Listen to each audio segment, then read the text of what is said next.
coisa não está bonita na Argentina, a situação está muito complicada e isso tem provocado uma série de protestos lá no país dos hermanos. Algumas semanas atrás houve o protesto dos caminhoneiros por causa da falta de diesel no país. Os postos já estão sem esse combustível, parece que na maior parte das províncias da Argentina já há escassez de diesel. E agora, no dia da independência da Argentina, que foi ontem, estou gravando este vídeo no dia 10, o dia da independência deles lá é dia 9, houve mais protestos também, alguns protestos, segundo o que diz aqui a CNN, de esquerda, e mais protestos também de direita. Vamos falar sobre isso aqui hoje também. Desde já peço que você deixe o seu like e o seu comentário neste vídeo. Se inscreva no meu canal se você ainda não for inscrito. Considere se tornar membro patrocinador do meu trabalho aqui no YouTube com valores a partir de R$ 1,99 por mês. Você também pode me dar um trocadinho aí se você quiser, clicando no botão valeu aí embaixo. E você pode me seguir nas redes sociais que eu vou deixar aparecendo aí na tela e também na descrição deste vídeo. E vamos aqui comentar sobre o caso da Argentina. De fato, a situação da Argentina é um caso econômico a ser estudado. Uma situação econômica que abrange desde um país rico, né, um início rico, uma história 100 anos atrás de um país rico, de pessoas ricas, para cair na situação atual, uma situação de miséria, de pobreza e de um descontrole financeiro terrível. A Argentina tem a segunda maior taxa de inflação do mundo atualmente, 60% de inflação acumulada nos últimos 12 meses, uma taxa de juros altíssima, porque afinal de contas, para o governo argentino conseguir pegar dinheiro emprestado para bancar essa gastança pública que existe na Argentina, o governo argentino precisa pagar juros muito altos para conseguir atrair investidores que queiram colocar seu dinheiro num país altamente caloteiro como é a Argentina. Então a taxa de juros é muito alta, isso atrapalha e muito a atividade econômica no país, isso estrangula os empresários do país, torna o crédito muito mais difícil e isso atravanca a economia do país. Além do que, essa tática de aumentar a taxa de juros é o que geralmente os economistas padrão, mainstream, esse pessoal keynesiano, os economistas de governos, né, economistas estatais geralmente fazem para controlar a escalada da inflação. Quando o que eles deveriam fazer, na verdade, é parar de imprimir dinheiro, mas isso, infelizmente, não vai acontecer tão cedo na Argentina. Então, estão acontecendo alguns protestos recentemente contra o governo do Alberto Fernandes, tanto de direita quanto de esquerda. No caso da esquerda, o que eles estão protestando supostamente aqui, de acordo com a CNN, é a respeito dos acordos que foram feitos pelo ministro da Economia lá da Argentina, que renunciou recentemente, o tal do Martín Guzmán, os acordos que ele fez com o FMI, o Fundo Monetário Internacional, para tentar sanar o problema da dívida argentina, pegar uma grana para reestruturar o país. Então ele teve que fazer alguns compromissos também.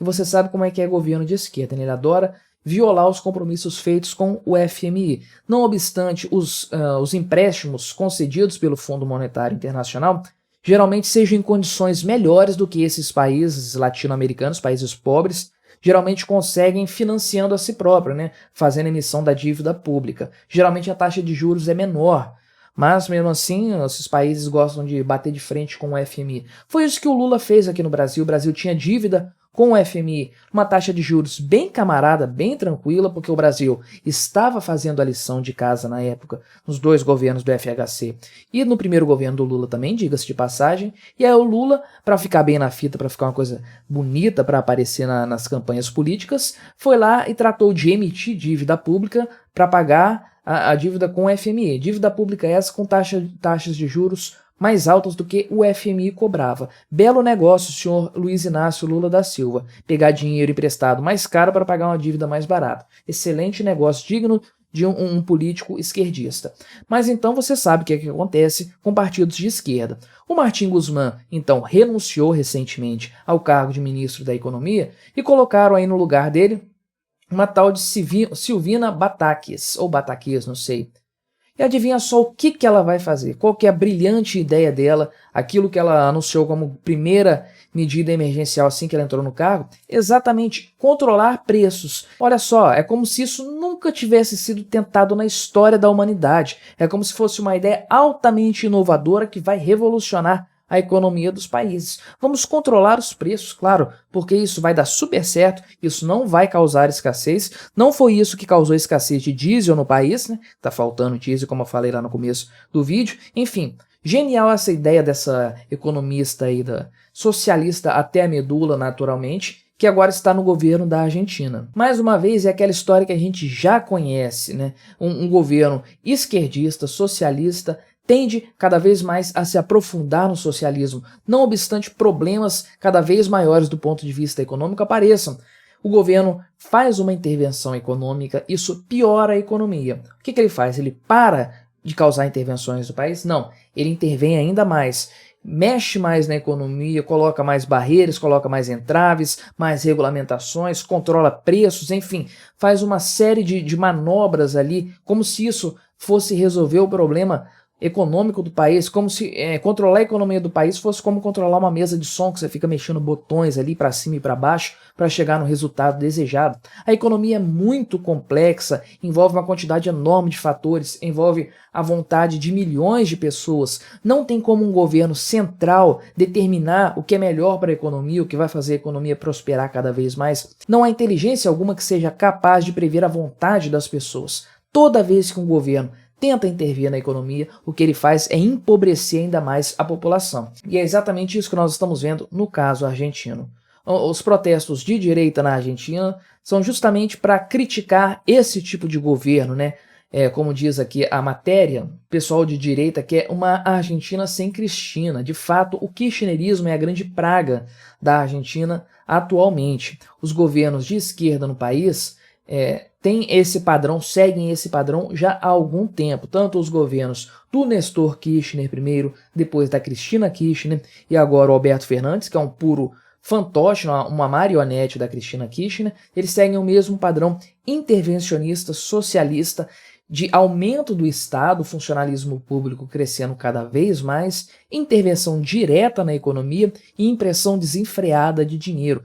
Essa é a fórmula perfeita para você quebrar, arruinar financeiramente um país, arruinar economicamente uma nação. E esses governos seguem esse modelo à risca.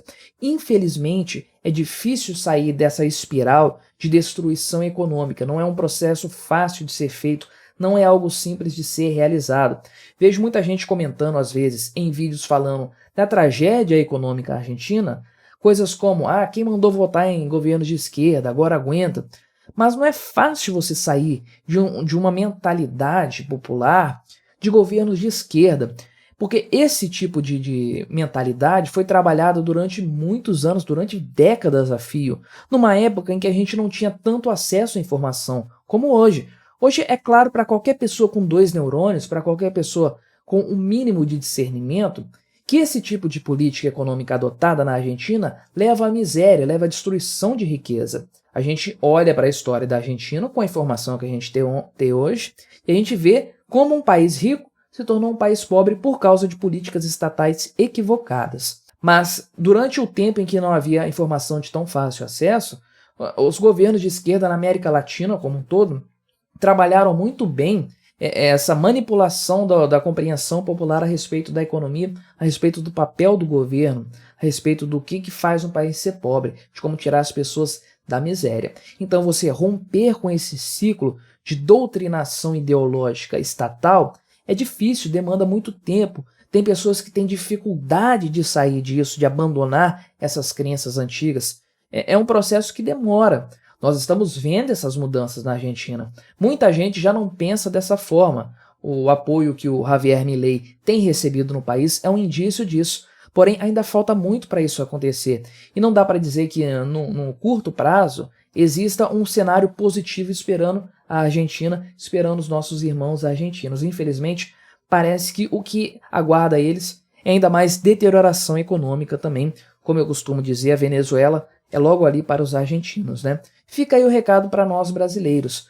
Vamos pensar bem em quem que nós estamos elegendo para os governos, para os cargos eletivos, porque um governo mal intencionado, com ideias socialistas tortas e que queira resolver os problemas do país de forma mágica, esse governo pode nos atirar na pobreza, nos atirar na miséria em pouco tempo. O caso da Argentina está aí para nós vermos. A coisa estava feia antes do Alberto Fernandes, Mas depois que ele entrou, a coisa degringolou de uma forma poucas vezes vista na história da humanidade. Então fica aí a minha solidariedade para os argentinos, que eles continuem protestando, que eles continuem aí criticando esse governo socialista aos extremos que está lá. Eu desejo tudo de bom para os argentinos, mas, sinceramente falando, eu acho que a coisa não vai melhorar tão rápido lá, pelo menos não no curto prazo. Quem sabe aí, plantando as sementes de um futuro econômico melhor, as próximas gerações argentinas possam viver uma situação melhor, quem sabe voltar aos padrões dos antepassados dos argentinos, que conseguiram prosperar e enriquecer quando o Estado não atrapalhava a iniciativa privada, não prejudicava aqueles que realmente queriam gerar riquezas e fazer o país prosperar. Fica aí o meu breve comentário, deixa aí também o seu comentário, deixa o seu like neste vídeo, se inscreva no meu canal se você ainda não for inscrito e até a próxima.